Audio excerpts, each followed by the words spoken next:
You know that moment when you realize everything you believed about someone was a lie, when the mask falls off and you see them for who they really are. I had that moment at what was supposed to be my celebration dinner. And let me tell you, what happened that night changed everything. Picture this. You're sitting at an expensive restaurant, wearing your best dress, surrounded by family. There's champagne, fancy plates, candles flickering on white tablecloths. Everyone's dressed up. The atmosphere should be perfect. Should be. Because this dinner, this entire evening, was supposed to be about celebrating you, about honoring your hard work, your success, your achievements. But instead, you're sitting there watching your mother-in-law stand up, champagne glass in hand, about to give a toast. And you're smiling, expecting her to finally acknowledge what you've accomplished. You've worked so hard for this moment, stayed up countless nights, sacrificed time with your family, pushed yourself beyond your limits. And then she opens her mouth, and the words that come out, they're not about you at all. Before I tell you what happened next, do me a favor. Smash that like button right now. Subscribe to this channel and drop a comment telling me where you're watching from, because trust me, you're going to want to hear how this story ends. My name is Rebecca. I'm 32 years old and I've been married to my husband Daniel for 6 years. Daniel is a good man, loving, supportive, kind. We met in college, fell in love, and built a life together. He's the kind of husband who brings you coffee in bed, who listens when you've had a bad day, who believes in your dreams. The kind of partner every woman hopes to find. We have our own little apartment in the city, nothing fancy, but it's ours. We have dreams of buying a house someday, maybe starting a family. We have inside jokes and weekend routines and plans for the future. But his mother, that's a different story entirely. Linda, my mother-in-law. From the outside, she looks like the perfect mother. Well-dressed, always put together, charming smile, says all the right things in public. She volunteers at her church every Sunday. She hosts family gatherings for every holiday. She bakes cookies for the neighbors at Christmas. She's the woman everyone wants to sit next to at community events because she knows everyone and makes everyone feel important. Everyone in their small hometown thinks she's wonderful. They think she's generous and kind, and such a good mother. But I saw a different side of Linda, a side she only showed to certain people, specifically to me. You see, Linda had a favorite child, and it wasn't my husband. It was his younger sister, Melissa, and by extension, Melissa could do no wrong. Melissa was the golden child, the precious daughter, the one who got all the attention, all the praise, all the love. The sun rose and set on Melissa as far as Linda was concerned. Don't get me wrong, Melissa isn't a bad person. She's actually pretty nice when it's just the two of us. We've had coffee together, we've gone shopping, we've had real conversations. She can be funny and sweet, but she's also spoiled. She's never had to work hard for anything because Linda has always been there, smoothing the path, making things easy, handing her opportunities on a silver platter. Melissa has never known what it's like to struggle, to fight for something, to face real consequences. Melissa is 28, 4 years younger than me. She's never held a job for longer than a year. She's bounced from interest to interest, hobby to hobby, career to career. 1 month she wanted to be a photographer. She bought thousands of dollars worth of camera equipment, did a few photo shoots for friends, then got bored. The next month she wanted to be an interior designer. She took one online course, created a Pinterest board, then moved on to something else. Then she wanted to be a lifestyle blogger. She posted for 3 weeks, gained maybe 100 followers, then abandoned it. Then she wanted to open a boutique. Linda actually helped her lease a small space, stock it with inventory. It lasted 8 months before Melissa got tired of actually having to show up every day. And Linda supported every single venture. Financially, emotionally, publicly. She'd post about Melissa's latest project on social media, creating long posts about how creative and talented her daughter was. She'd invite all her friends to support Melissa's businesses, practically guilting them into buying things they didn't need. She'd talk constantly about Melissa. Every conversation somehow circled back to what Melissa was doing, what Melissa was planning, what Melissa was thinking about trying next. It was exhausting to listen to. Meanwhile, I was working my way up in the corporate world. I started as an assistant at a marketing firm right out of college. Entry level, bottom of the ladder. I answered phones, made copies, fetched coffee, sat in meetings taking notes while other people made decisions. I organized files, I scheduled appointments, I did all the work nobody else wanted to do. I was invisible, just another young graduate trying to get a foot in the door. But I worked hard. I stayed late when everyone else went home. I came in early before anyone else arrived. I volunteered for extra projects even when I was already drowning in work. I learned everything I could about marketing, about our clients, about the industry. I took online courses at night to improve my skills, sitting at my laptop until midnight after already working a full day. I networked at every event I could find, making small talk with strangers even though I'm naturally shy. I proved myself over and over again, not just once, but constantly. Every single day I had to show that I deserved to be there. After 2 years, I got promoted to junior marketing coordinator. It was a small step up, but it meant everything to me. I called Daniel from my car in the parking lot and cried happy tears. We went out to dinner at our favorite little Italian place to celebrate. I was so proud. I had earned this. After another 2 years, I made marketing coordinator, then senior coordinator, then assistant manager. Each step was a battle. Each promotion I had to earn through blood, sweat, and tears. There were late nights and missed dinners and weekends spent working on presentations. There were times I came home so exhausted I couldn't even talk, times when the stress made me sick, times when I wondered if it was worth it. But I kept climbing because I loved what I did. I loved creating campaigns that worked, that reached people, that made a difference for our clients. I loved solving problems and coming up with creative solutions. I loved building a career that was mine, that I had created through my own effort. And during all of this, Linda barely acknowledged my career. When we'd have family dinners at her house, and she'd ask everyone about their lives, she'd spend 30 minutes talking about Melissa's latest Instagram post or her new idea for a business. She'd show everyone pictures on her phone. She'd read comments out loud. She'd speculate about where this new venture might lead. It was like watching someone talk about a celebrity, not their own daughter.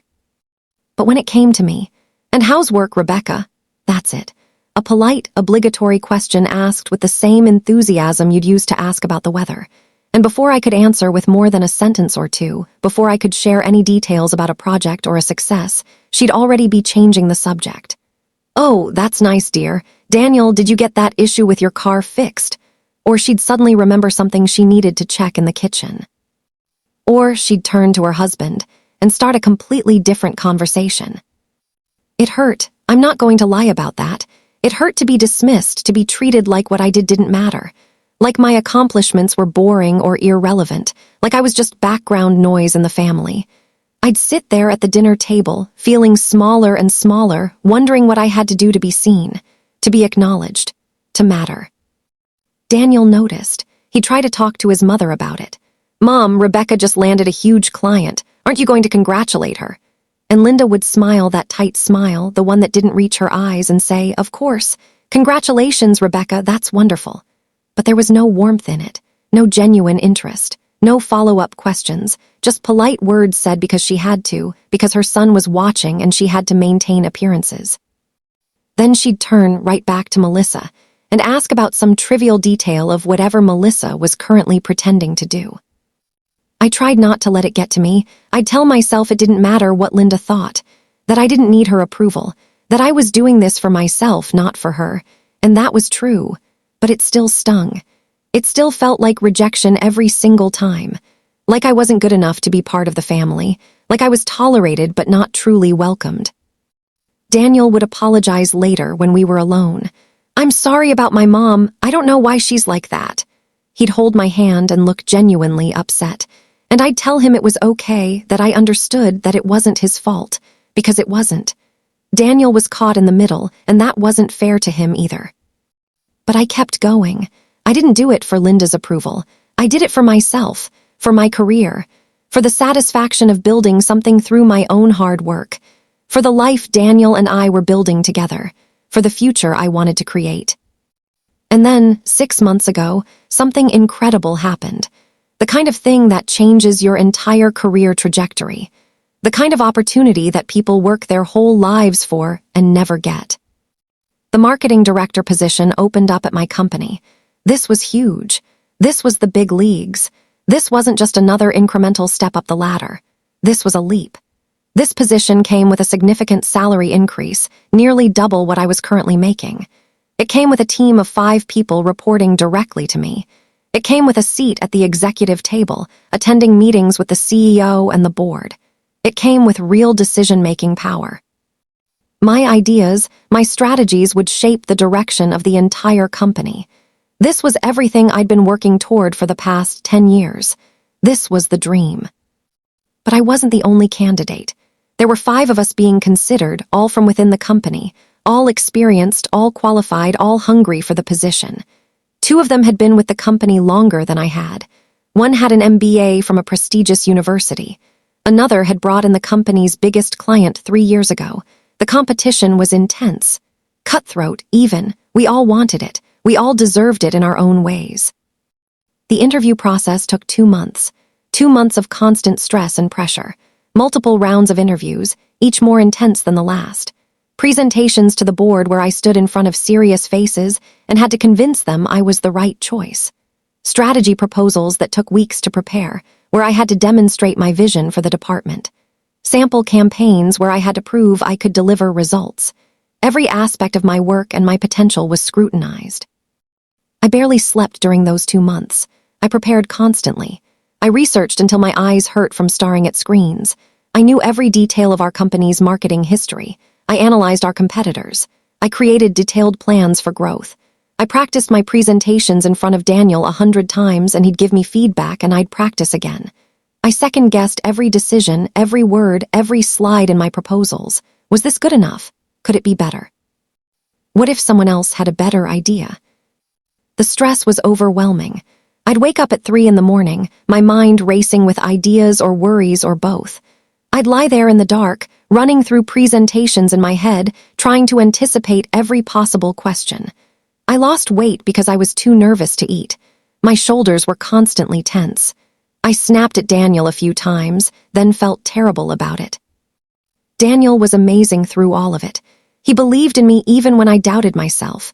He'd hold me when the stress got too much, when I'd have a minor breakdown and say I wasn't good enough, that I was going to fail. He'd remind me of all my accomplishments, all the times I'd succeeded before. He'd tell me I deserved this opportunity, that I was the best candidate, that they'd be lucky to have me in that role. He'd make sure I ate, bringing home my favorite takeout when I was too stressed to cook. He'd rub my shoulders while I worked on presentations. He'd quiz me on my talking points. He'd listen to the same pitch over and over without complaining. He was my rock during those 2 months. And then the call came. I was at my desk on a Wednesday afternoon in early March, trying to focus on my current projects while my stomach was in knots waiting for the decision. They'd said we'd hear by the end of the week. Every time my phone rang or I got an email, my heart would jump. Was this it? Was this the news? My phone rang at 2:30. It was the CEO's assistant. Her voice was professional, giving nothing away. "Rebecca, can you come to the executive conference room, please?" My heart was pounding so hard I thought everyone in the office could hear it. This was it. This was the moment. But I didn't know if it was good news or bad news. Maybe they wanted to tell me in person that I didn't get it. Maybe that was the professional thing to do. I tried to read her tone, but couldn't. I stood up on shaky legs, smoothed down my skirt. Took a deep breath, walked down that hallway feeling like I might throw up or pass out or both. Every step felt surreal. The walls seemed too bright.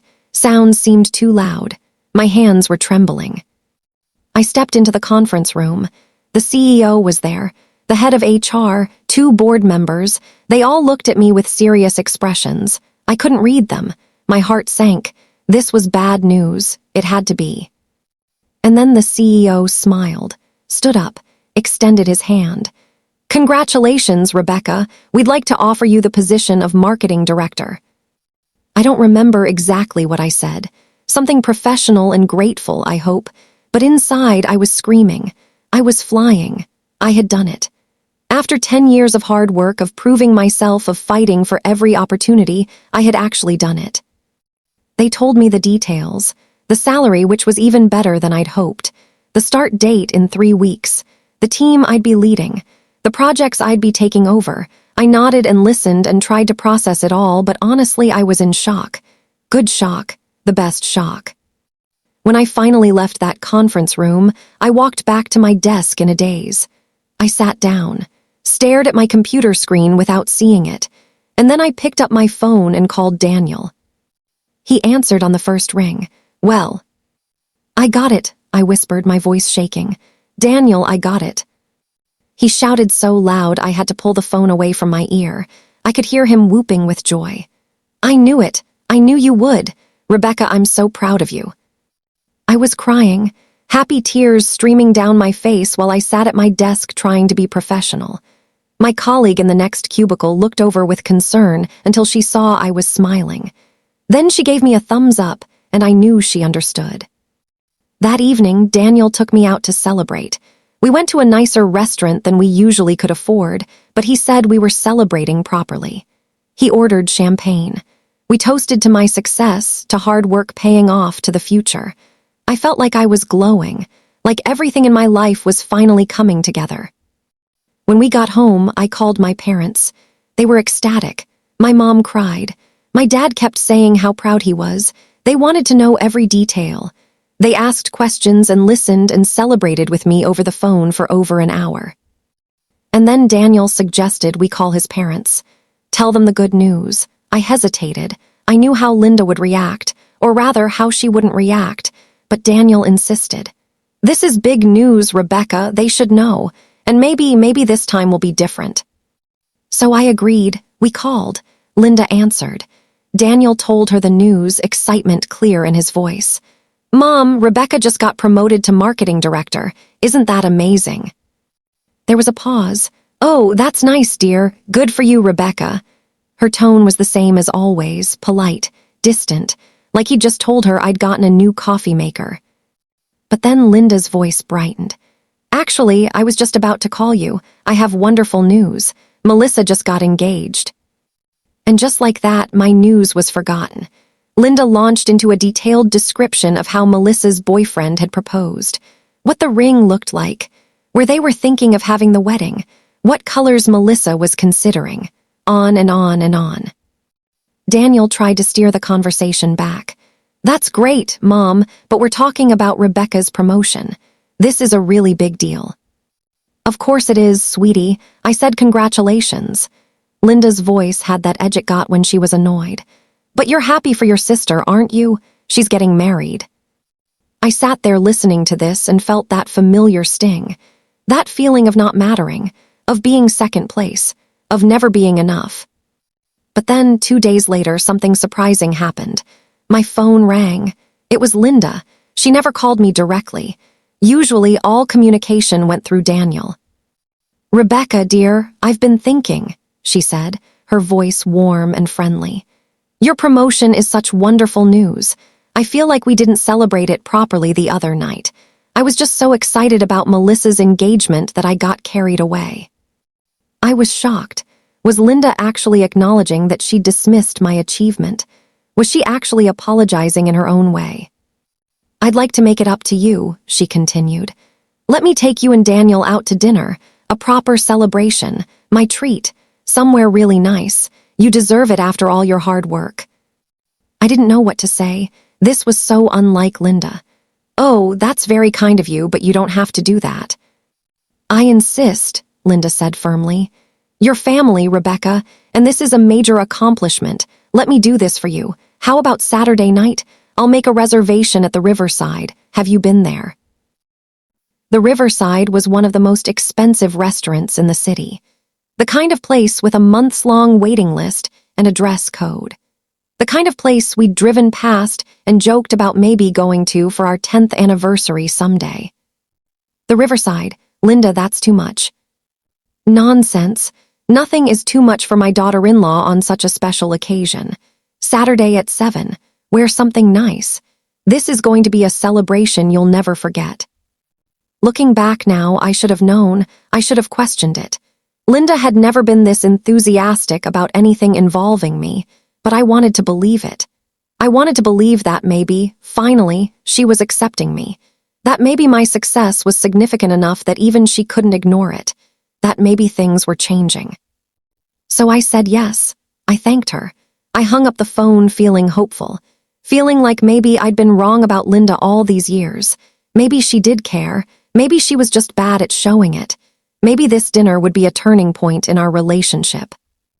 I told Daniel and he was thrilled. See, I told you she'd come around. She just needed time. I'm so glad she's doing this. The next few days, Linda kept in touch. She texted me to confirm the reservation. She sent me a message saying how excited she was for Saturday. She even called to suggest that I might want to prepare a few words to say at dinner, maybe talk about my new role, because she'd invited a few people and they'd love to hear about it. A few people. She was inviting more family, making it a bigger celebration. I was touched. I really was. This was more than I'd ever expected from Linda. Saturday arrived. I spent the afternoon getting ready. I bought a new dress for the occasion, a deep blue cocktail dress that was more expensive than anything I usually wore but felt appropriate for the riverside. I got my hair done. I even got my makeup professionally applied at the department store counter. Daniel put on his best suit.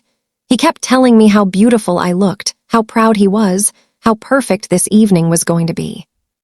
We drove to the restaurant and my stomach was full of butterflies, good butterflies, excited butterflies. I was going to be celebrated.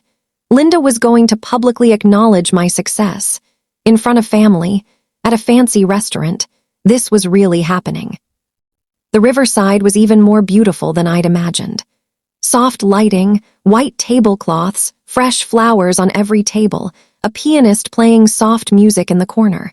It was elegant and sophisticated and perfect. The hostess led us to a private dining area in the back, and that's when I saw how many people Linda had invited. It wasn't just a few family members, it was everyone. Daniel's father, his aunt and uncle, 2 of his cousins with their spouses, family friends I'd met at various gatherings. About 15 people total. They all turned when we entered, smiled. A few people clapped. Someone said, "There she is, the woman of the hour." I felt overwhelmed, emotional. This was so much more than I'd expected. Linda had really gone all out. Linda came over looking stunning in a designer dress, her hair perfectly styled. She hugged me, which she almost never did. "Rebecca, you look beautiful. Come, sit at the head of the table. Tonight is all about you." I should have noticed that Melissa was there, and her fiancé, a guy named Brandon that I'd met a few times. I should have wondered why they needed to be at my celebration dinner, but I didn't. I was too caught up in the moment, in the excitement, in the hope that finally I was being seen. Daniel and I sat down. Linda made sure everyone had champagne.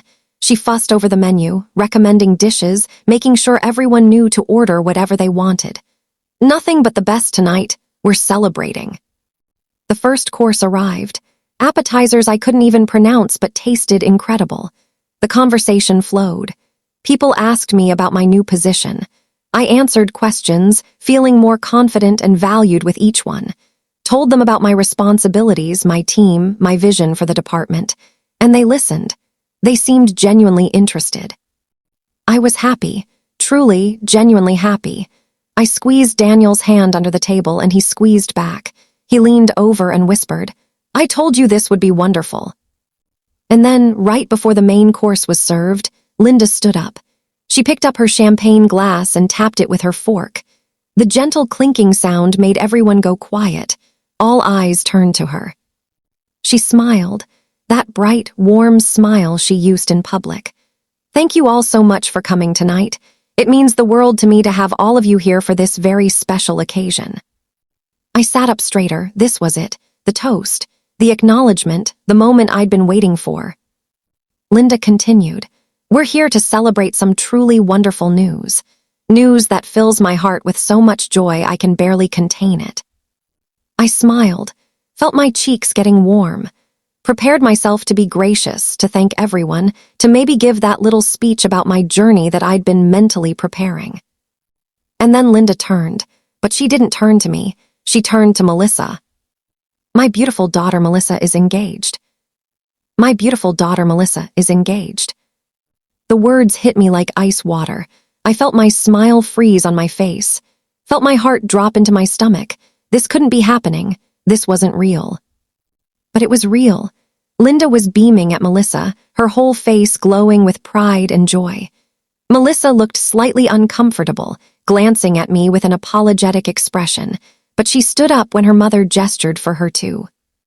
Brandon proposed last week, Linda continued, her voice filled with emotion, and I have been bursting to share this news with all of you. So I thought, what better way than to gather everyone we love for a beautiful dinner to celebrate the happy couple? Everyone started clapping, cheering, getting up to hug Melissa and Brandon. Congratulations filled the air. Someone called for a toast. Glasses clinked together. And I sat there, frozen, unable to move, unable to speak, unable to process what was happening.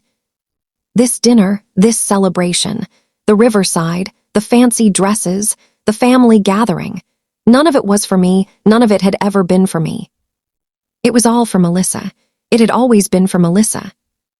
Daniel's hand tightened around mine. I could feel him tense beside me. I turned to look at him and his face had gone pale. His jaw was clenched. He looked as shocked as I felt. "Mom," he said, his voice strained, trying to speak loud enough to be heard over the congratulations. "Mom, wait. I thought this dinner was for Rebecca." Linda turned to him with a confused expression, as if she didn't understand the question. "Oh, sweetie, we already said congratulations to Rebecca about her job thing. Remember, on the phone the other day." She waved her hand dismissively. "But an engagement, this is once in a lifetime, this is truly special." Her job thing, that's what she called it. My job thing, 10 years of work, the biggest achievement of my career, the promotion I'd fought so hard for, reduced to a job thing. I felt something crack inside my chest. Something that had been holding on, hopping, believing that maybe Linda would change. That maybe I mattered to her. That crack spread, sharp and painful, and I realized just how foolish I'd been. "Linda," I managed to say, my voice coming out smaller than I intended. "You told me this dinner was to celebrate my promotion. You said it was for me." Linda looked at me with those cold eyes, and for just a moment I saw the truth there. She knew exactly what she'd done. This wasn't a misunderstanding. This wasn't her getting carried away with excitement. This was deliberate. But then her expression shifted to one of sympathy. Fake sympathy. The kind that makes you feel crazy for being upset. "Oh, Rebecca, dear, I said we'd have a nice family dinner. And we're all here together. And yes, of course we're happy about your promotion too. That's wonderful. But surely you understand that an engagement is a bigger celebration. You've been married for 6 years. You remember how special this time is." She was making me sound selfish, making it seem like I was being unreasonable for expecting the dinner she'd explicitly said was for me to actually be for me. And she was doing it in front of everyone, in a way that made me look petty if I argued. Around us, people were starting to notice the tension. The congratulations were dying down. People were looking between Linda, me, and Daniel with uncomfortable expressions. Daniel stood up. "Mom, this isn't right. You specifically told Rebecca you wanted to celebrate her achievement. You said she deserved it. You made a reservation at this expensive restaurant and told her to prepare remarks about her new job. You made her think this was for her." Linda's expression hardened. "Daniel, don't be dramatic. We can celebrate both things. In fact, why don't you say a few words about Rebecca's promotion right now? Go ahead, dear," she said, turning to me with a tight smile. "Tell everyone about your new position." It was a trap. I could see it clearly. If I spoke now, after Melissa's engagement announcement, I would look like I was trying to steal her spotlight. I would be the bitter sister-in-law who couldn't be happy for the bride-to-be. Everyone was already focused on Melissa, already celebrating her news. Anything I said now would fall flat, would seem like an awkward attempt to redirect attention to myself. And Linda knew it. She knew exactly what she was doing. "No, thank you," I said quietly. "This is Melissa's moment." Linda smiled, satisfied. "That's very gracious of you, Rebecca. I knew you'd understand." Melissa finally spoke up. "Mom, maybe we should have done this differently. I didn't know you told Rebecca." "Nonsense," Linda cut her off. Everyone is happy. Everyone is celebrating. Now, let's enjoy this wonderful meal together as a family. The waiters brought out the main courses. Expensive steaks and seafood and delicate vegetables arranged like art on the plates. Food I couldn't taste, couldn't enjoy. I pushed it around my plate, trying to look normal, trying not to cry in front of everyone. Daniel barely ate either. I could feel the anger radiating off him. He kept looking at his mother with an expression I'd never seen before. Disappointment, disgust. The dinner continued around us. Conversations about wedding plans dominated every discussion. When were they thinking of getting married? Had they chosen a venue? What kind of wedding did Melissa want? What about the dress, the flowers, the guest list? Linda was in her element. She answered questions on Melissa's behalf, made suggestions, shared ideas she'd already been planning. I was thinking a spring wedding would be beautiful, maybe at the botanical gardens, or we could do something at the country club. And of course, the reception needs to be elegant but fun. I have so many ideas. She had ideas, already, for a wedding, for an engagement that had happened last week. Which meant Linda had been planning this for a while, had been thinking about it, preparing for it, and she'd used my promotion as an excuse to gather everyone together to announce it. I had been the cover story, the reason to book the riverside, to invite the family, to make it a special occasion without spoiling the surprise about Melissa. My achievement had been useful to Linda, not meaningful, just useful. Daniel's aunt, a sweet woman named Carol who had always been kind to me, seemed to sense something was wrong. She leaned over and said quietly, "Rebecca, dear, congratulations on your promotion. Director is a very impressive title. You must have worked very hard." "Thank you," I managed to say, grateful for even that small acknowledgement. "What company do you work for again?" Carol asked, genuinely interested. Before I could answer, Linda's voice cut across the table. "Melissa, tell everyone how Brandon proposed. It was so romantic." And just like that, the brief moment of attention shifted away again. Melissa, looking increasingly uncomfortable with the whole situation, told the story. Brandon had proposed at sunset on a beach during a weekend trip. It was sweet. It was romantic. Under any other circumstances, I would have been happy for her. But right now, all I felt was hollow. The dessert course came. Some elaborate chocolate creation that probably cost more than my weekly grocery budget. Linda had arranged for a special cake to be brought out. An engagement cake with Melissa and Brandon's names on it in frosting. Everyone took photos.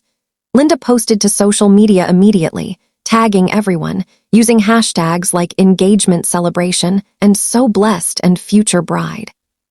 I checked my phone under the table. She'd posted several photos already. The table, the food, Melissa and Brandon, the cake, and the captions made no mention of me at all, no mention of my promotion, no mention that there had been any other reason for this dinner. To anyone looking at Linda's social media, this was purely an engagement party. I had been erased from the narrative completely.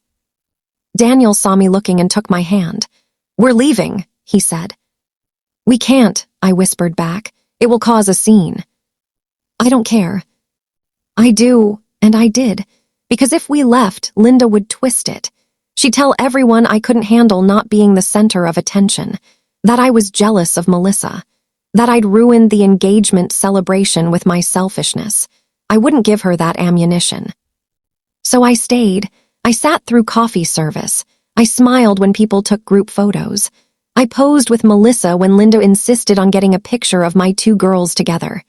In that photo, which Linda would later post with a caption about how happy her daughter was, you can see the truth if you look closely.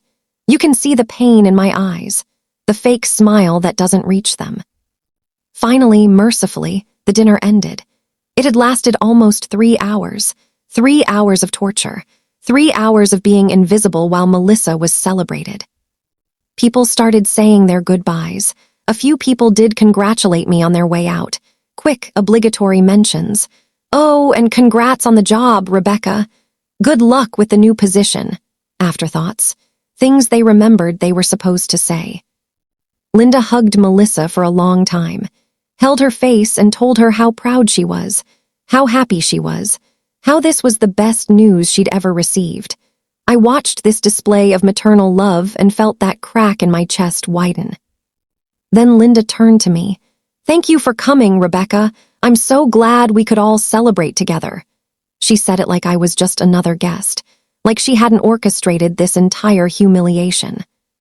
"You lied to me," I said quietly, so only she could hear. Linda's smile didn't waver. "I don't know what you mean. I invited you to a nice dinner. We had a nice dinner. If you had certain expectations, that's not my fault. You told me this was for my promotion. I said we should celebrate, and we did. We celebrated family. You are family, aren't you, Rebecca?" Her voice was sweet, but her eyes were hard. "Or are you going to make a scene because my daughter's engagement is more important than a job promotion? Because that would be very selfish, very immature." I wanted to scream. I wanted to throw my water glass at her. I wanted to tell her exactly what I thought of her manipulation and her cruelty and her favoritism. But Daniel appeared at my side, his hand on my back. "We're leaving now, Mother," he said, his voice ice cold. "And you and I are going to have a very serious conversation later." Linda's mask slipped for just a second. She looked annoyed. "Don't you dare speak to me that way. I'm your mother." "Yeah," Daniel said, "and she's my wife. And you just humiliated her in front of the entire family, so we're leaving." He guided me toward the exit. I let him, grateful to be moving away from Linda, from that dining room, from that horrible night. My legs felt shaky. My vision was blurred with tears I was desperately trying not to let fall. We got to the car. Daniel opened my door, made sure I was inside, then got in the driver's seat. He didn't start the engine right away. He just sat there, gripping the steering wheel, his knuckles white. "I'm so sorry," he said. "Rebecca, I'm so sorry. I had no idea. I thought she was going to do the right thing." "It's not your fault," I said automatically. "She's my mother. Her behavior is a reflection on me, and I should have known better. I should have known she would pull something like this." He hit the steering wheel in frustration. "God, I'm so angry right now." And then I started crying. All the tears I'd been holding back for 3 hours came pouring out. Huge, gasping sobs that I couldn't control. Daniel immediately pulled me close, as much as the car's center console would allow, and held me while I cried. "You worked so hard," he said into my hair. "You deserved to be celebrated. You deserved that dinner to be about you. You deserved to feel proud and honored and special. And she took that from you." He was right. She had taken it from me. Not just the dinner, but the moment. That moment of feeling valued and important and accomplished. She had stolen it and given it to Melissa instead. When I finally stopped crying, I felt exhausted, wrung out, empty. Daniel drove us home in silence. When we got to our apartment, I went straight to the bathroom and washed off the expensive makeup. Took off the new dress and hung it in the back of the closet where I'd never have to see it again. Put on sweatpants and an old t-shirt. Daniel ordered pizza because neither of us had actually eaten anything substantial at dinner. We sat on the couch, the TV on but neither of us watching it, eating pizza that tasted like cardboard in my mouth. "I want to go no contact with her," Daniel said suddenly. "I don't want my mother in our lives if she's going to treat you this way." I looked at him, surprised. Daniel loved his mother. Despite everything, despite her obvious favoritism and her dismissive attitude toward me, he loved her. She was his mom, and he was willing to cut her off for me. "You don't have to do that," I said. "Yes, I do, because what she did tonight was unforgivable. She didn't just ignore your achievement. She deliberately used it as bait.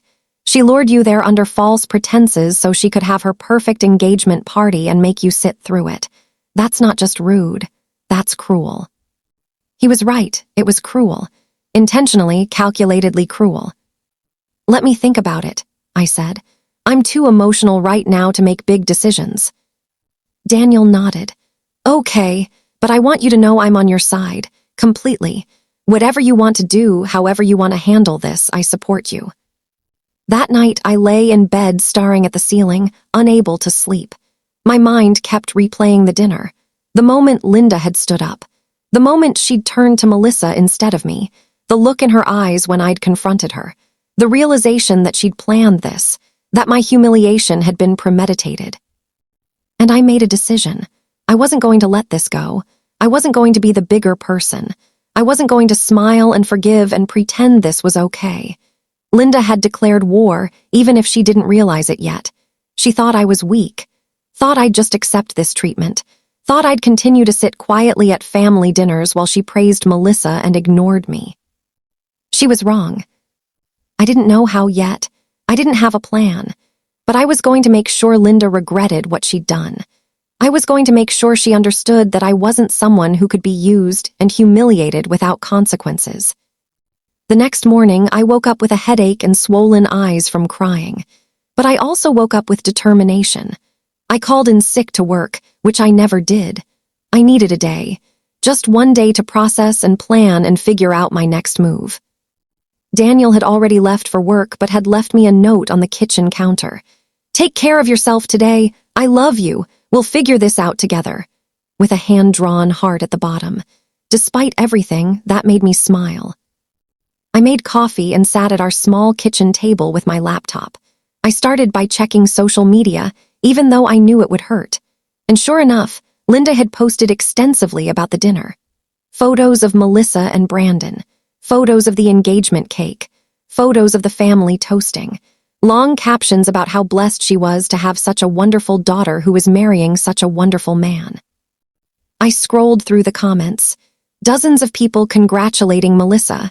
People I knew. People who had been at the dinner. Not one mention of my promotion. Not from Linda, not in the comments. It was like it hadn't happened at all. Then I saw that Linda had also created an event page. An engagement party planning page. For a party she was planning for Melissa in 6 weeks. At the country club. She'd already invited over 100 people. My phone buzzed. It was a text from Melissa. "Rebecca, I'm so sorry about last night. I didn't know Mom told you it was for your promotion. I feel terrible. Can we talk?" I stared at the message. Part of me wanted to ignore it. But Melissa wasn't really the problem here. She was just Linda's favorite, which wasn't her fault. I texted back. "It's okay. It's not your fault. Congratulations on your engagement." She responded immediately. "It's not okay. What she did was wrong. I told her that this morning. We actually got into a fight about it." That was interesting. Melissa had stood up for me. What did she say? She said I was being ungrateful, that she threw me a beautiful engagement dinner and I was criticizing her. She doesn't think she did anything wrong. Of course she didn't. Linda never thought she did anything wrong. Like I said, congratulations on your engagement. I hope you and Brandon are very happy. I didn't want to put Melissa in the middle of this. This was between me and Linda. The rest of the day, I thought, I planned. I considered different approaches. The thing about revenge is that it has to fit the crime. Linda had humiliated me publicly, had stolen my moment of achievement and given it to someone else. So my response needed to be equally public, equally devastating. But I couldn't just lash out. I couldn't just post something angry on social media or confront her at another family event. That would make me look unhinged, would prove her narrative that I was jealous and immature. No, I needed to be smart about this. Strategic. I needed to use the same tools Linda had used against me: manipulation, social expectations, the desire to maintain appearances. And slowly, over the course of that day, a plan began to form. By the time Daniel got home from work, I had filled 3 pages of a notebook with ideas and timelines and potential approaches. He found me at the kitchen table, surrounded by notes, still in my pajamas. "Have you eaten today?" he asked, concerned. I had some crackers. He sighed and went to the kitchen to make something. While he cooked, he asked, "What are you working on?" "Research," I said. "For work?" "No, for Linda." He came back into the living room, spatula in hand. "What do you mean?" I looked up at him. "I mean, I'm not letting this go. I'm going to make sure she understands what she did. I'm going to make sure there are consequences." Daniel studied my face. I expected him to tell me to let it go, to be the bigger person, to not stoop to her level. But instead, he smiled, a slow, satisfied smile. "Good," he said. "What do you need from me?" Over dinner, actual dinner that Daniel had made, I outlined my preliminary plan. Daniel listened, asked questions, made suggestions. We refined the approach. We identified potential problems. We prepared for contingencies. "This is going to take weeks," Daniel said. "Maybe months."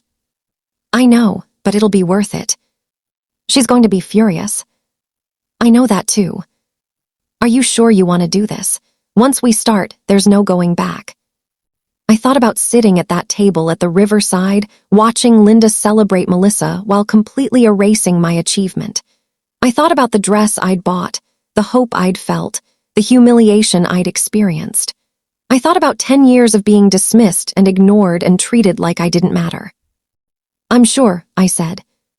Daniel reached across the table and took my hand. "Then let's do it." The first step of my plan was simple. I needed information. I needed to understand Linda's world, her social circles, what mattered to her. Because the key to effective revenge isn't just hurting someone. It's hurting them where it matters most. And what mattered most to Linda was her reputation, her image, the way people perceived her. She needed to be seen as the perfect mother, the generous woman, the family matriarch everyone admired. That was her currency. That was her power. So that's where I would strike. Over the next few days, I started reaching out to people. Casual conversations. I called Daniel's Aunt Carol, thanking her for coming to the dinner and for congratulating me on my promotion.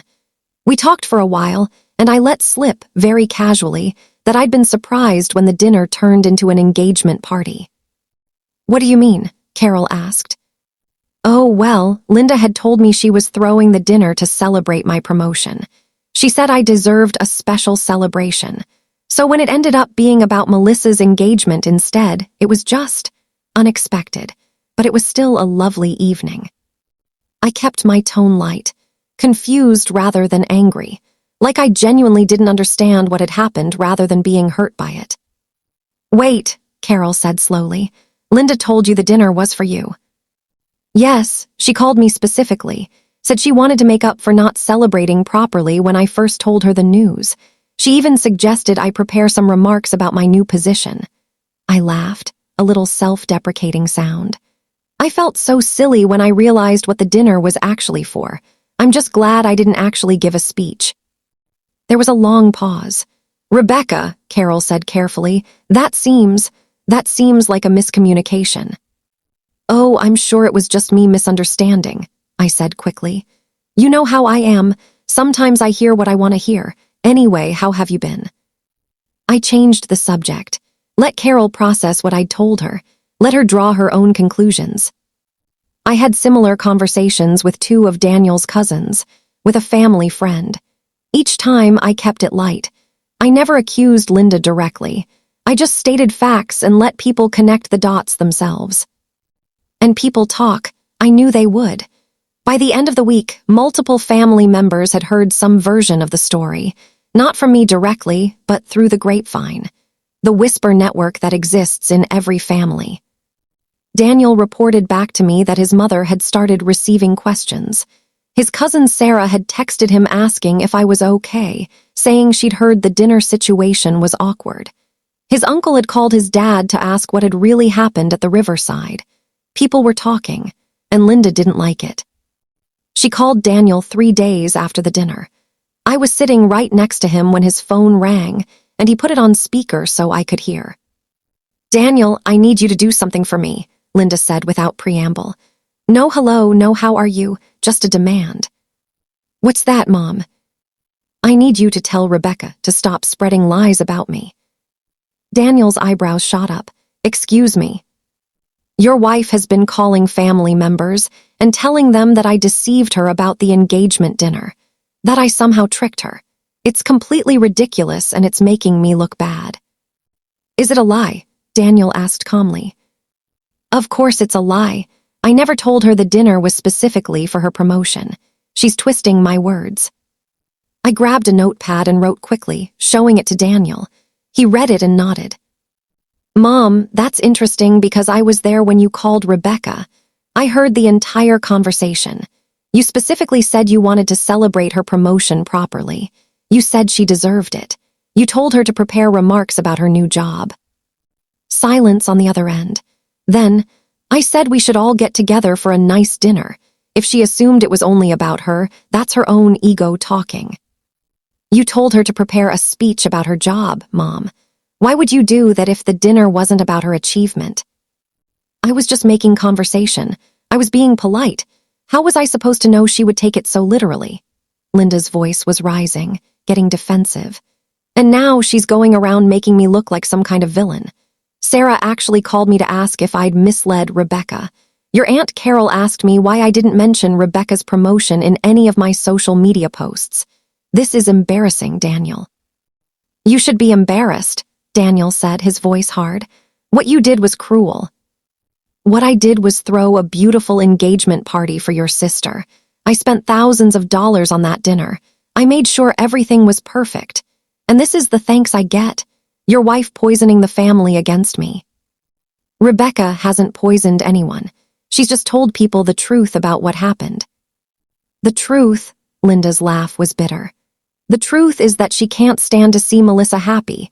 She can't handle not being the center of attention. An engagement is more important than a job promotion, Daniel. Everyone knows that. But apparently Rebecca is so selfish that she can't even be happy for her sister-in-law. I felt my jaw clench. There it was. The narrative Linda was trying to construct. I was the jealous one, the selfish one, the one who couldn't be happy for someone else.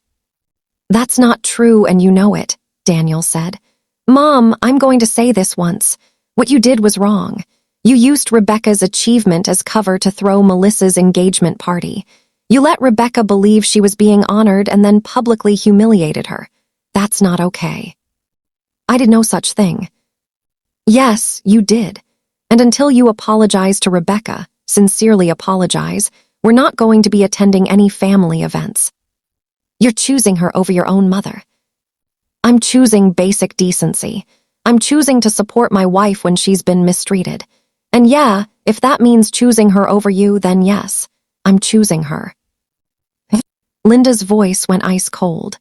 I see. Well, I'm very disappointed in you, Daniel, very disappointed.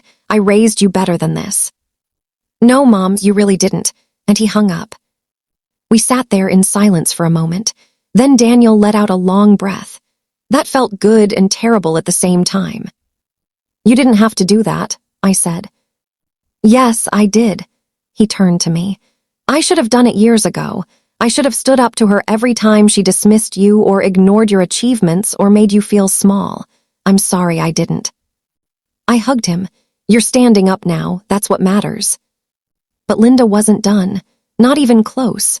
If I'd embarrassed her by letting the truth slip to a few family members, she was going to escalate. That's how Linda operated. When challenged, she didn't back down. She attacked harder. The next day, I got a phone call from Melissa. She was crying. Rebecca, my mom is making me choose, she sobbed. She's saying that if I want her help with the wedding, if I want her to contribute financially, I have to uninvite you. My stomach dropped. What? She says you're toxic, that you're trying to ruin her relationship with Daniel and that you're spreading lies about her. She says she won't participate in any wedding where you're present because she can't trust you. Melissa took a shaky breath. I told her that was crazy, that your family, that of course you'd be at my wedding. And she said then she's out. No money, no help, nothing. This was worse than I'd expected. Linda was willing to sabotage her own daughter's wedding to punish me, to force me out, to make me the villain who had to be excluded. Melissa, I'm so sorry, I said. It's not your fault. God, none of this is your fault. Melissa was really crying now. I told her what she did at the dinner was wrong. I told her she should apologize to you, and she lost it. She said I was ungrateful, that I was siding with you over her, that she didn't raise me to be disloyal. What are you going to do? I don't know, Melissa said miserably. Brandon and I can't afford the wedding we want without help. His parents are contributing some, but Mom was going to pay for the venue and the catering and... God, it's such a mess. But I don't want to uninvite you. That's insane. You're my sister-in-law. You're married to my brother. How can I have a wedding without you there? I could hear the genuine distress in her voice. Melissa was caught in the middle, and she didn't deserve that. Despite being Linda's favorite, she was still a victim of Linda's manipulation, just in a different way. Melissa, do what you need to do, I said gently. If you need to uninvite me to have the wedding you want, I'll understand. No, that's not fair to you. Life isn't fair, but this is your wedding, your special day. I don't want to be the reason it doesn't happen the way you want it to. Melissa was quiet for a moment. Can I think about it? Of course, take all the time you need. After we hung up, I told Daniel. He was furious. She's using Melissa's wedding as leverage. She's willing to ruin it just to get back at you. Apparently. That's sick, that's genuinely sick. He paced the living room. I'm calling her. Don't, let Melissa handle it. This is between them right now. But I was shaking, because Linda had found my weak spot. I didn't want to hurt Melissa. I didn't want to be the reason for family chaos. I didn't want to be the villain in this story. And Linda knew that. She was counting on it. She was counting on me backing down, apologizing, accepting blame I didn't deserve, just to keep the peace. The old Rebecca would have done exactly that. Would have called Linda, apologized for misunderstanding about the dinner, made peace, attended the wedding with a smile while pretending everything was fine. But something had changed in me. That crack that had formed in my chest at the dinner had healed wrong. It had healed into something harder, something that wouldn't bend anymore. I wasn't going to back down, not this time. Over the next week, things got worse. Linda launched a full campaign.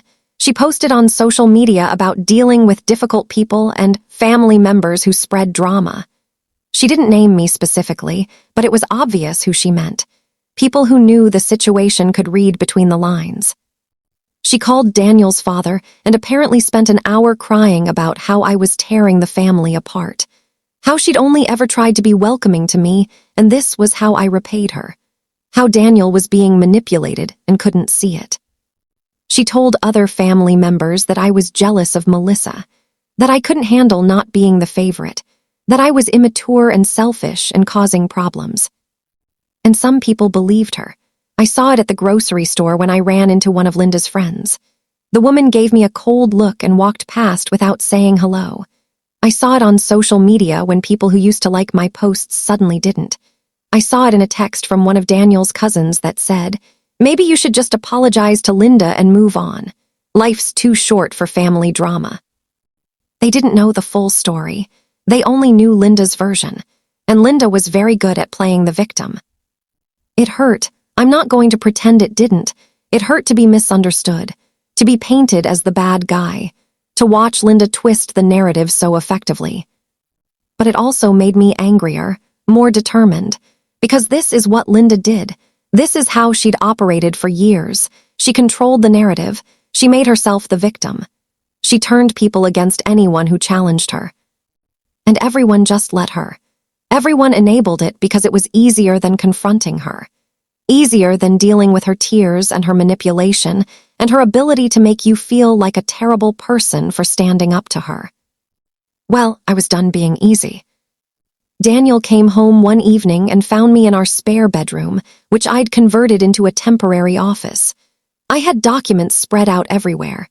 My laptop open, notes covering every surface. "Babe, what is all this?" he asked. I looked up at him. Research, planning, strategy. For what? For taking Linda down. He stepped into the room, looking at the papers. I'd been thorough. I'd documented everything. Every dismissive comment Linda had made over the years. Every time she'd ignored my achievements. Every example of her favoritism. I'd saved screenshots of her social media posts about the dinner. I'd written out a timeline of events. I'd even made notes about her vulnerabilities. "This is extensive," Daniel said. "I told you I wasn't letting this go." He picked up one of the documents. It was a profile I'd created of Linda's social circle. Her friends, her church group, her book club, her volunteer organizations. The people whose opinions mattered to her. Rebecca, what exactly are you planning? I leaned back in my chair. Linda's power comes from her reputation, from being seen as the perfect mother, the wonderful woman, the family matriarch. That's what she cares about most. Not her children, not really. She cares about how having successful, happy children makes her look. That's why she's so invested in Melissa's wedding. It's not about Melissa's happiness. It's about being able to post photos and talk about how she created this beautiful event for her daughter. Daniel nodded slowly. Okay. So if I want to actually hurt her, if I want to make her understand what she did, I need to damage that reputation. I need to make the people whose opinions she values see who she really is. How? I smiled. It wasn't a nice smile. I'm going to give her exactly what she wants. I don't understand. Linda wants to be the center of attention. She wants to be the star of Melissa's wedding.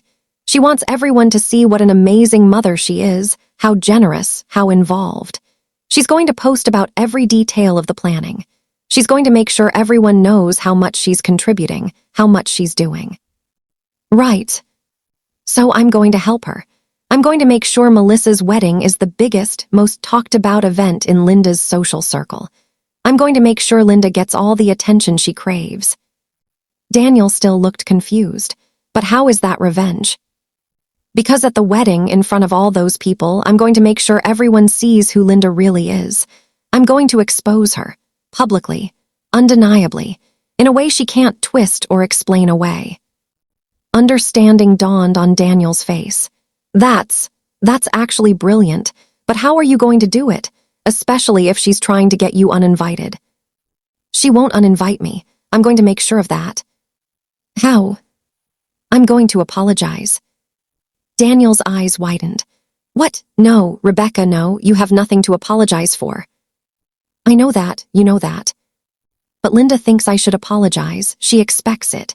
She's waiting for me to break, to give in, to admit I was wrong so things can go back to normal. I stood up, walking over to where he stood. So that's what I'm going to give her. I'm going to apologize. I'm going to be the perfect daughter-in-law. I'm going to help with wedding planning. I'm going to make nice. I'm going to do everything she expects. But why? Because I need her to trust me. I need her to think she won. I need her guard to be down, and I need to be at that wedding. I took his hands. Daniel, what she did to me at that dinner, that's nothing compared to what I'm going to do to her at Melissa's wedding. But I need time to set it up. I need access. I need her to think everything is fine. Daniel was quiet for a long moment, studying my face. You've really thought this through. I've thought about nothing else for a week. And you're sure? Once you do this, whatever it is, there's no coming back from it. Linda will never forgive you. The family might never forgive you. I know. You could lose relationships over this. People might choose her side. I know that too. And you're okay with that. I thought about it, really thought about it. Was I willing to potentially damage family relationships for revenge? Was I willing to be seen as the bad guy? But then I thought about sitting at that table, watching my achievement be erased. I thought about 10 years of being dismissed. I thought about Linda's smug face when she'd told me Melissa's engagement was truly special compared to my job thing. I thought about her trying to use Melissa's wedding as a weapon against me. Yes, I said firmly, I'm okay with it, because someone needs to stand up to her. Someone needs to show her there are consequences for treating people the way she treats them, and if everyone else wants to enable her behavior because it's easier, fine, but I'm not going to. Daniel pulled me into a hug. Okay, then I'm with you. Whatever you need, I'm here. Even if it means going against your mother. Especially then. She stopped being my mother the moment she deliberately humiliated my wife. Now she's just someone who needs to learn a very hard lesson. The next day, I called Linda. My hands were shaking as I dialed, but my voice was steady when she answered. Linda, it's Rebecca. Silence, then cold as ice. What do you want? I want to apologize. More silence. I could practically hear her recalculating. Go on. I'm sorry for how I handled the situation with the dinner. I think I misunderstood your intentions, and instead of talking to you directly about it, I let my hurt feelings cause me to say things to other family members that made you look bad. That was wrong of me. It physically hurt to say those words. Each one felt like swallowing glass, but I kept my voice sincere, contrite. I see, Linda said carefully. I think I was just so excited about my promotion that I built up expectations that weren't realistic. And when the dinner turned out to be about Melissa's engagement, which is obviously much more important and exciting, I felt disappointed. But I should have been more mature about it. Well, Linda said, her voice warming slightly, I appreciate you saying that, Rebecca. It takes a big person to admit when they're wrong. I bit my tongue, hard. I just don't want there to be tension in the family, especially not during this happy time for Melissa. She and Brandon deserve to enjoy their engagement without drama. I completely agree. So I was hoping we could move past this, start fresh. Linda was quiet for a moment. I could almost hear her thinking, weighing whether to trust this. I'd like that, she finally said. Family is so important. I'm glad you realize that. Me too. And Linda, if there's anything I can do to help with the wedding planning, please let me know. I'd love to be involved. That's very sweet of you, dear. I'll keep that in mind. We talked for a few more minutes. I made sure to praise her for throwing such a beautiful dinner. I mentioned how elegant the riverside was. I said Melissa was lucky to have such a supportive mother. I laid it on thick, but not too thick. Just enough to make Linda think I'd seen the error of my ways. When I hung up, I felt dirty. I just validated Linda's version of events. I just told her she was right and I was wrong. I'd just given her exactly what she wanted. But it was necessary. It was the first move in a much longer game. I texted Melissa afterward. I talked to your mom. Everything's okay now. You don't have to worry about the wedding. She called me immediately. Oh my God, really? What happened? I apologized, smoothed things over. She's fine now. Rebecca, you shouldn't have had to apologize. You didn't do anything wrong. It's okay. I just want you to have a drama-free wedding planning experience. This is your time, your moment. You're too nice, Melissa said, emotional. Thank you, really, thank you. Of course, and I meant what I said to your mom. If you need help with anything, I'm here. Actually, Melissa said, Mom suggested we do a girls' day this weekend. Wedding dress shopping. She asked if you'd want to come.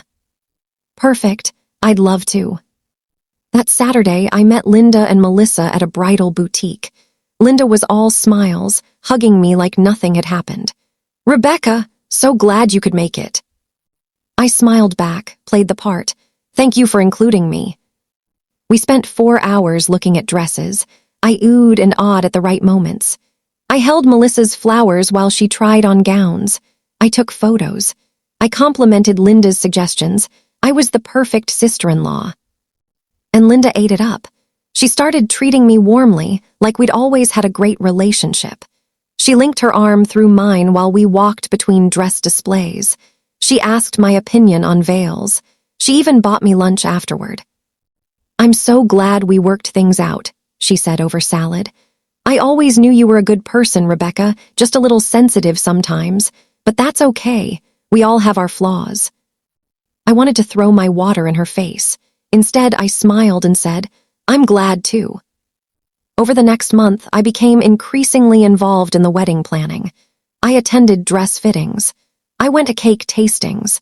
I helped address invitations. I joined the wedding planning group chat and contributed ideas. And the whole time I was gathering information, learning details, understanding the timeline, figuring out who was involved, who was important, who would be there. Linda was planning this wedding like it was a royal event. She'd invited over 200 people. She'd booked the most prestigious venue in town. She'd hired an expensive photographer, a famous florist, a live band. She was sparing no expense. And she made sure everyone knew about her generosity. She posted constantly on social media about the planning process, about how much work she was putting in, about how she'd do anything for her daughter, about how blessed she was to be able to give Melissa her dream wedding. She was building herself up, creating this image of the ultimate mother, loving, generous, devoted, which meant she had further to fall. I started my real planning in secret, Late at night after Daniel had gone to bed, early in the morning before work, I was meticulous, detailed. I thought through every possible scenario, every potential problem. Daniel knew I was planning something big, but I didn't tell him all the details. "The less you know, the better," I said. "That way you can honestly say you didn't know what I was going to do." "That's both concerning and exciting," he said. I reached out to people, made phone calls, sent emails, set things in motion. Piece by piece, I built my plan. I also started documenting everything Linda said and did, every dismissive comment, every time she centered herself in conversations about the wedding, every example of her taking credit for things other people had done. I recorded conversations with her permission. "Do you mind if I record this? I want to make sure I get all the details right for the planning." She never objected. She loved talking about herself, about the wedding, about her vision. I compiled everything, created files, organized information, built my case like I was a lawyer preparing for trial. 2 months before the wedding, I had everything I needed. The plan was set. The pieces were in place. All I had to do was wait for the right moment. But then something unexpected happened, something that almost derailed everything. Linda announced that she wanted to throw me a party. "A party?"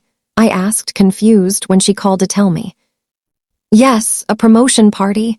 I feel terrible that we never properly celebrated your achievement, so I want to make it up to you. A nice party, just family and close friends, to honor your new position." My stomach dropped. Was this genuine, or was it another trap? "Linda, that's really not necessary." "I insist. You deserve it. And I want to show you that I do appreciate your hard work, that I do value you as part of this family." I didn't trust it, not for a second, but I also couldn't refuse without looking ungrateful. "That's very kind of you," I said carefully. "Wonderful. Let's plan for 3 weeks from now. I'll handle everything. You just show up and be celebrated." After we hung up, I immediately called Daniel. "Your mother wants to throw me a party." "What? Why?"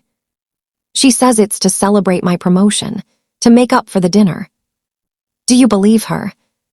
"No, but I don't know what her angle is." We discussed it for hours, trying to figure out what Linda was up to. Was this a genuine attempt to make amends? Was it another setup? Was she trying to look good in front of the family? Finally, I decided it didn't matter. Whatever Linda was planning, I was going to go along with it. Because in 3 weeks, I'd be executing my revenge anyway. One more party wouldn't change anything. The party was at Linda's house. About 30 people, family and a few friends. There was catered food, decorations, even a banner that said, "Congratulations, Rebecca." And to my genuine surprise, Linda actually focused on me. She gave a toast about my achievement. She talked about my hard work. She even seemed sincere. "I know I didn't handle things well before," she said to the room. "I got caught up in excitement about Melissa's engagement, and I didn't give Rebecca the recognition she deserved. So I wanted to do this properly. Rebecca, you've worked incredibly hard for this promotion, and you should be proud. We're all proud of you." People clapped, came up to congratulate me, asked about my new role. For 2 hours, I was actually celebrated. I was confused. Was Linda changing? Had our talk actually made a difference? But then, near the end of the party, I overheard Linda talking to one of her friends in the kitchen. I'd gone to get a glass of water, and they didn't realize I was nearby. "This is such a nice thing you're doing," the friend said. "Well, I have to," Linda replied. "I can't have people thinking I'm a bad mother-in-law, especially not with the wedding coming up. Rebecca was starting to make me look bad, so I needed to do some damage control." Damage control. That's what this was. Not genuine appreciation. Not real change, just damage control, managing her image. My confusion evaporated. My resolve hardened. The wedding was in 6 weeks. Everything was ready, and Linda had no idea what was coming for her. The wedding day arrived with perfect weather. Clear blue skies, Chinese letter, Chinese letter, Chinese letter, Chinese letter, Chinese letter, a light breeze that made the outdoor ceremony feel like something from a fairy tale. The venue was stunning, exactly as Linda had planned. The country club's garden had been transformed into something magical. White chairs arranged in perfect rows. Flowers everywhere, elaborate arrangements that must have cost thousands. A white runner leading to an arch covered in roses and ivy. String lights hanging from trees, even though it was still afternoon, ready to create a romantic glow as evening fell. I arrived early as requested. Linda had asked me to come help with last-minute details, and I'd agreed. I wore a soft lavender dress, elegant but not attention-grabbing. I'd had my hair and makeup done professionally. I looked good, confident, put together. I needed to look that way for what was coming. Melissa was in the bridal suite, a gorgeous space the country club had set aside for her to get ready. She looked beautiful in her dress, the one we'd found on that shopping trip months ago. A classic A-line gown with lace details and a long train. Her hair was styled in soft waves, her makeup perfect. She was glowing. "You look amazing," I told her, and I meant it. "I'm so nervous," she said, her hands shaking slightly. "What if I trip? What if I forget my vows? What if—" "You're going to be perfect," I assured her. "This is going to be the best day of your life." She hugged me. "Thank you for being here, for helping with everything. I know things were rocky with Mom, but you've been so wonderful through all the planning." Guilt twisted in my stomach. Melissa didn't deserve what was about to happen, but it was too late to back out now. And honestly, I didn't want to. What Linda had done, what she continued to do, needed to be addressed. Melissa would understand eventually. I hoped. Linda swept into the room wearing a designer gown in champagne gold. She looked elegant and expensive, every hair in place, makeup flawless. She was ready for her close-up, ready for all the photos she'd be posting. "How's my beautiful bride?" she cooed, going to Melissa. "Oh, you look absolutely perfect. Everyone is going to be so impressed. This wedding is going to be talked about for years." Notice she didn't say Melissa would be talked about. The wedding would be talked about. Linda's creation, Linda's achievement. I watched her fuss over Melissa, adjusting her veil, smoothing invisible wrinkles from her dress, taking 100 photos with her phone. This was what Linda loved, being at the center, being the mother of the bride, being important. "Rebecca, can you make sure the guest book is at the entrance?" Linda asked without looking at me. "And check that the place cards are arranged correctly. I don't trust the staff to get it right." "Of course," I said pleasantly. I walked out to the main reception area. The room was spectacular. Round tables with white linens and elaborate centerpieces, gold chairs, a dance floor, a stage for the band, a long table at the front for the wedding party. And at the very center of everything, a huge photo display Linda had created. The display was supposed to be photos of Melissa and Brandon, their relationship timeline, cute candid shots and romantic moments. But a good third of the photos were actually of Linda with Melissa. Linda helping young Melissa with school projects. Linda at Melissa's graduation. Linda and Melissa on trips together. It was supposed to be about the couple, but Linda had made it partially about herself. Guests were starting to arrive. I recognized most of them. Family friends, Linda's social circle. These were her people, the audience that mattered to her. Over 200 people would be here to witness what Linda had billed as the wedding of the year. They had no idea they were about to witness something entirely different. Daniel found me by the guest book. He looked handsome in his suit, his hair neatly styled, but his eyes were worried. "Are you sure about this?" he whispered. "It's too late to back out now." "I know, but Rebecca, once you do this—" "I know," I took his hand. "I know exactly what I'm doing, trust me." He nodded. "I do trust you, I'm worried about the fallout." The fallout was always going to happen. This just controls when and how. The ceremony was beautiful. I'll give Linda that.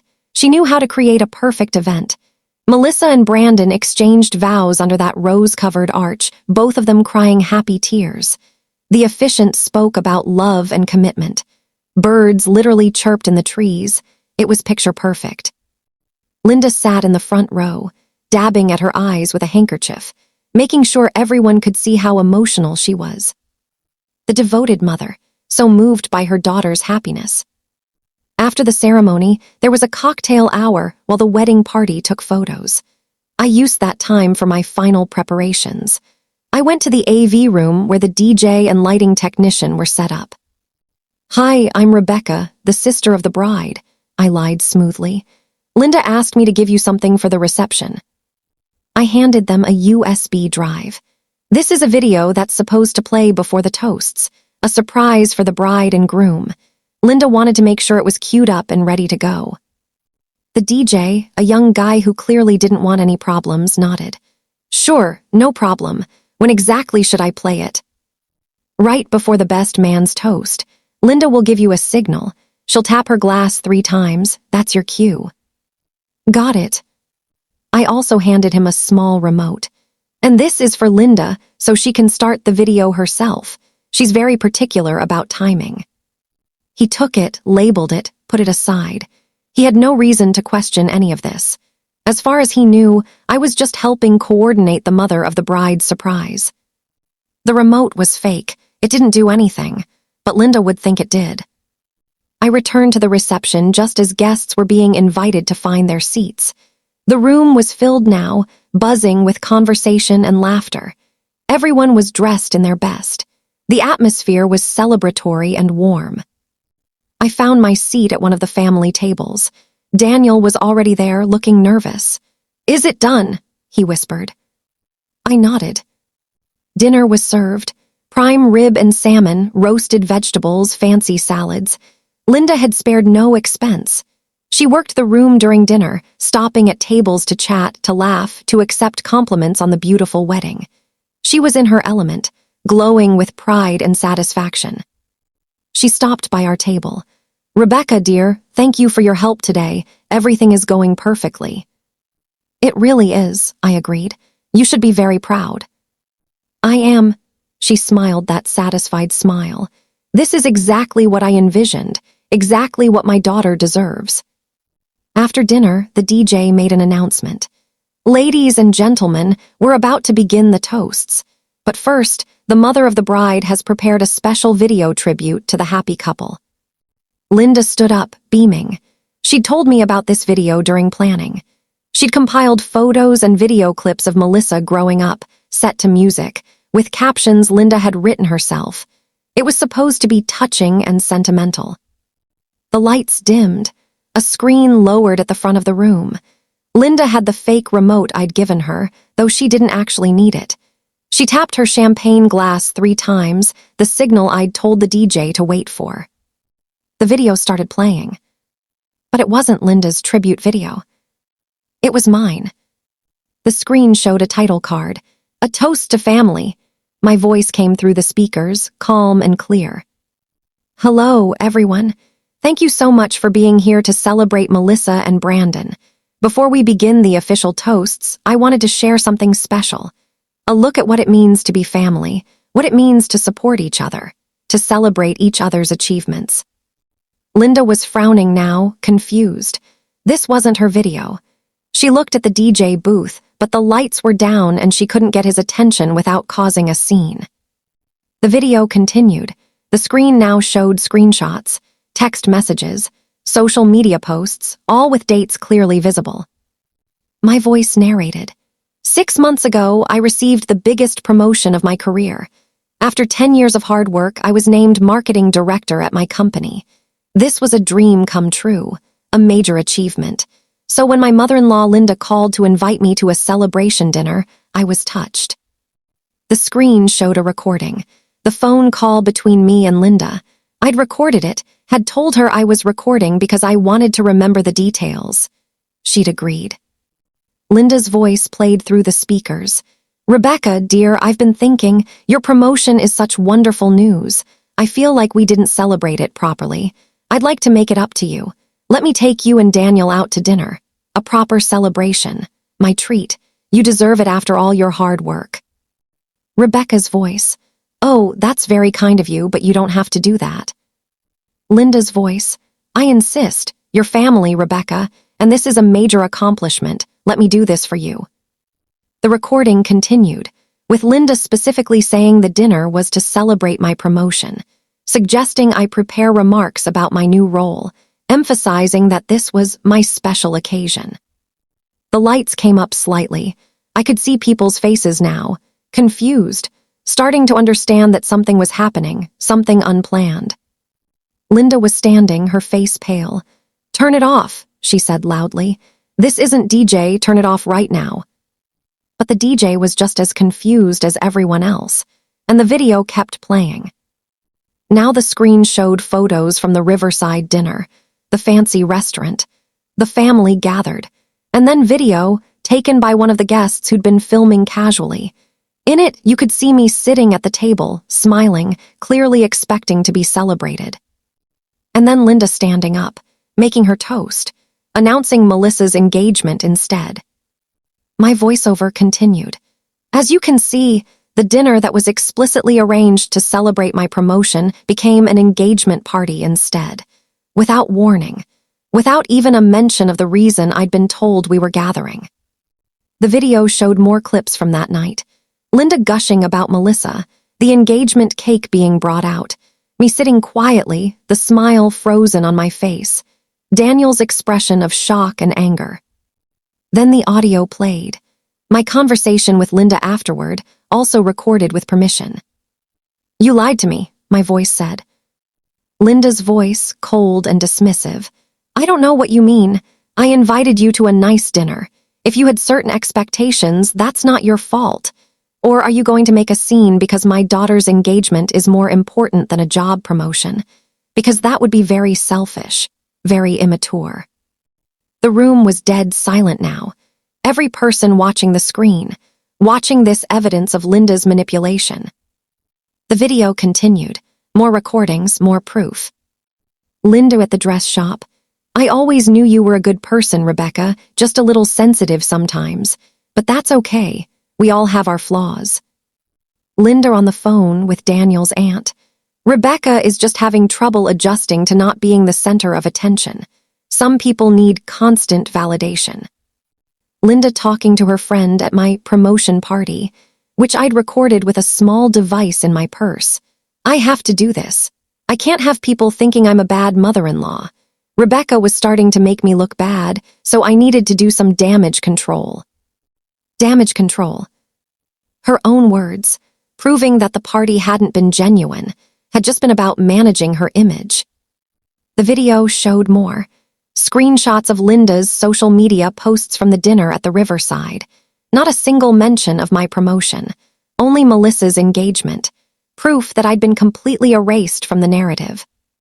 Text messages where Linda told people I was jealous and dramatic and causing problems. A recording of Linda telling Melissa she wouldn't help with the wedding if I was invited. Her own voice, clear and undeniable, using her daughter's wedding as a weapon. The video was comprehensive, damning, undeniable. I'd compiled 6 months of evidence showing exactly who Linda was when she thought no one important was watching. My voiceover spoke again. "I'm sharing this not to ruin Melissa's wedding. Melissa is innocent in all of this, and she deserves every happiness. I'm sharing this because I spent 6 years trying to be accepted by this family. 6 years of having my achievements dismissed. 6 years of watching Linda praise Melissa for things I'd accomplished without recognition. 6 years of being told I was too sensitive, too dramatic, too jealous whenever I pointed out the unfair treatment." The screen now showed a compilation, years of social media posts. Linda praising Melissa for minor things. Melissa posting about a home-cooked meal, dozens of comments from Linda about how talented she is. Melissa sharing a photo from a failed business venture. Linda's comments about how proud she is, how creative her daughter is. Contrasted with my achievements, screenshots of the few times I'd shared professional wins. Linda's comments were always brief, obligatory. "Congrats! Nice! Good for you!" No enthusiasm, no detail, minimal effort. The video showed this pattern over years. The favoritism undeniable when laid out so clearly. "I was told I was imaging things," my voice continued. "That I was being too sensitive, that I needed to just accept that an engagement is more important than a job. But this isn't about comparing achievements.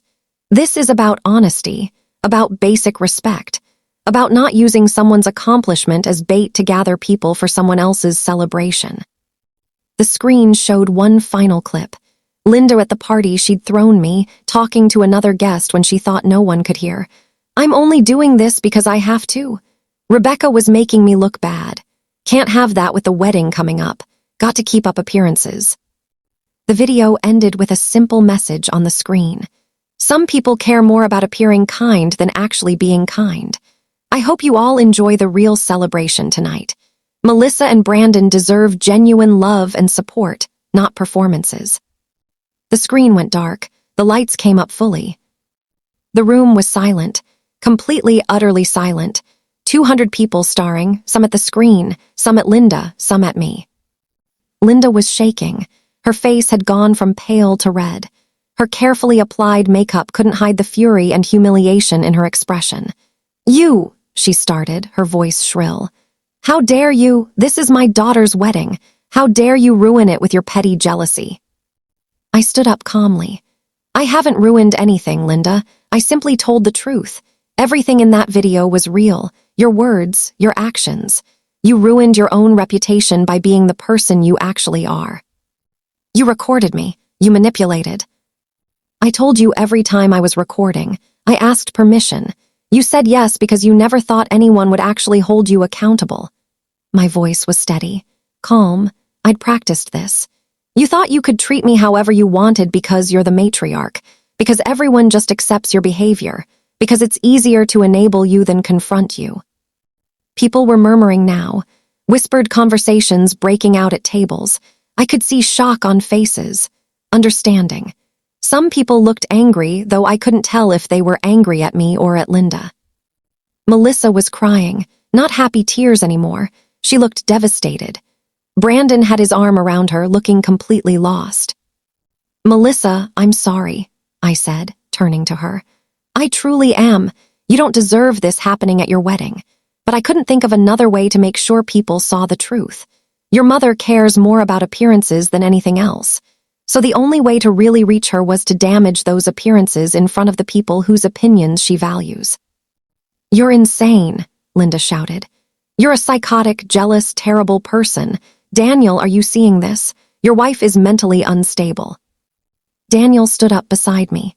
No, Mom. My wife is someone who got tired of being abused and decided to do something about it. Everything in that video was true. Every word you said, you actually said. Every action you took, you actually took. Rebecca didn't make you look bad. You made yourself look bad. She just made sure people saw it. I'm your mother. And she's my wife, and you've treated her terribly for years. I've watched it. I've called you out on it, and you've never changed. You've never apologized sincerely. You've never actually tried to do better. Daniel's voice was firm. What Rebecca did tonight was extreme, but you drove her to it. You humiliated her publicly. She returned the favor. Linda looked around the room, searching for support.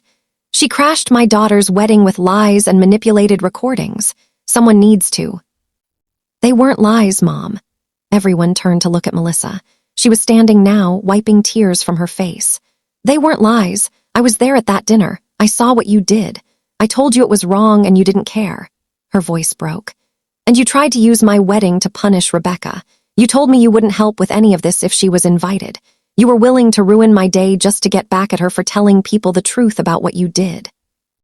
Melissa, sweetheart, You were just thinking about yourself, like always. Melissa took a shaky breath. Rebecca is right.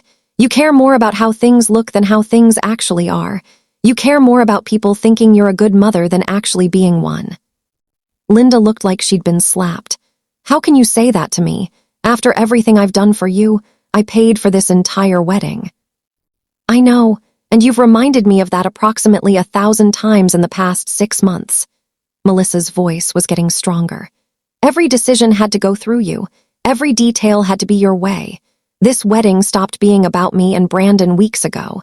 It became about you showing off, you hosting the event of the season, you being the amazing, generous mother everyone should admire. That's not. I just wanted to give you a perfect day. You wanted a perfect day that you could post about on social media. Melissa was really crying now, but her voice was clear. Do you know how many times you made me change something because it wouldn't photograph well? How many ideas I had that you shot down because they weren't impressive enough? This wedding was supposed to be about love, about me and Brandon starting our life together, but you made it about you. The room was watching this family drama unfold like it was a movie. Guests sat frozen, eyes wide, not knowing whether to intervene or just witness. Linda's friend, Carol, stood up. "Linda, I need to ask you something. Did you really tell Rebecca that dinner was for her promotion and then make it about Melissa's engagement instead?" Linda turned to her. "Carol, it's not that simple. It's a yes or no question. Did you do that?" Linda's mouth opened and closed. She looked trapped. I wanted to celebrate both." "You literally told her to prepare a speech about her job," Daniel's aunt interrupted. "We all heard it in the recording. Your voice. Why would you do that if you planned to announce Melissa's engagement?" Linda was looking around frantically now, realizing that the people whose opinions she valued were turning on her. It was just a misunderstanding. Rebecca is making it seem worse than it was. "We watched you dismiss her at that dinner," someone else said, one of Linda's book club friends. "You called her promotion a job thing. That wasn't a misunderstanding. That was cruel." "And you talked badly about her behind her back," Carol added. "We heard you, your own words, calling her jealous and dramatic, using her promotion party as damage control for your reputation." More people were speaking up now. The evidence had been too clear, too comprehensive. Linda couldn't spin this, couldn't explain it away, couldn't play the victim when everyone had just watched her be cruel in her own voice, her own words. "I think," Brandon's mother said, standing up with dignity, "that perhaps we should focus on Melissa and Brandon. This is still their wedding day, regardless of the family drama." She was right, and that was my cue. I picked up my champagne glass, walked to the front of the room. Everyone watched me, silent, waiting to see what I'd do next. "I agree," I said. "This is Melissa and Brandon's day, so let me say what I should have been able to say 6 months ago." I raised my glass. "Melissa, you look absolutely beautiful today. Brandon, you're a lucky man. You two have something real, something genuine. A love that doesn't need to be performed for an audience or posted on social media to be validated. I wish you every happiness. May your marriage be filled with honesty, respect, and the kind of support that doesn't come with conditions." I looked directly at Linda for that last part. "To the bride and groom," I said. "To the bride and groom," the room echoed, glasses raising. I drank, set down my glass, and then I walked out. Daniel followed me immediately. We left the country club, got in our car, and drove away from the most dramatic wedding anyone in that room would ever attend. My hands started shaking once we were on the road. The adrenaline was wearing off. The reality of what I'd just done was hitting me. "I can't believe I actually did that," I whispered. "You were amazing," Daniel said. "Terrifying but amazing. Your family is never going to forgive me." "Some of them won't, some of them will. Did you see Carol and my aunt? They were on your side." "But Melissa knows the truth. She's known it. She said so herself. Yeah, she's upset it happened at her wedding, but Rebecca, you gave her something too. You showed her who her mother really is. You freed her from some of that manipulation." I wasn't sure if Melissa would see it that way, but it was done. I'd done it. I'd actually exposed Linda in front of everyone who mattered to her. My phone started buzzing, text messages flooding in. I turned it off. I wasn't ready to deal with the fallout yet. We drove home in silence. When we got to our apartment, I finally broke down, started crying. Not sad tears, not exactly happy tears either. Just a release of 6 months of tension and planning and stress. Daniel held me. "I'm proud of you," he said. "I know that probably sounds weird given what just happened, but I am. You stood up for yourself. You refused to be a victim. You made sure there were consequences for how you were treated." I humiliated her. "She humiliated you first, and she never apologized. Never tried to make it right except for appearances. She made her choices. You just made sure everyone saw them clearly." That night, lying in bed, I thought about Linda's face when she realized what was happening. The shock, the fury, the humiliation. I'd done to her exactly what she'd done to me. Made her think she was being celebrated, then pulled the rug out from under her in front of everyone. Was I proud of it? I honestly didn't know. I felt vindicated, relieved, scared of what came next, but also free from the weight of pretending everything was okay, free from trying to earn approval from someone who would never give it. The next morning, I turned my phone back on. 63 text messages, 27 missed calls, emails, social media notifications. I started reading through them, my stomach in knots. Some were what I expected. Angry messages from Linda's close friends calling me terrible names. Messages from people saying I'd ruined Melissa's wedding and I should be ashamed. But others surprised me. From Carol, that took courage. Linda has needed someone to stand up to her for years. Call me when you're ready to talk. From Daniel's cousin Sarah, holy crap. I always thought she treated you differently, but I didn't realize it was that bad. I'm sorry we didn't see it sooner. From people I barely knew, I saw the video. What she did to you was wrong. Good for you for speaking up. And then a text from Melissa. Can we meet? Just the two of us. I need to talk to you.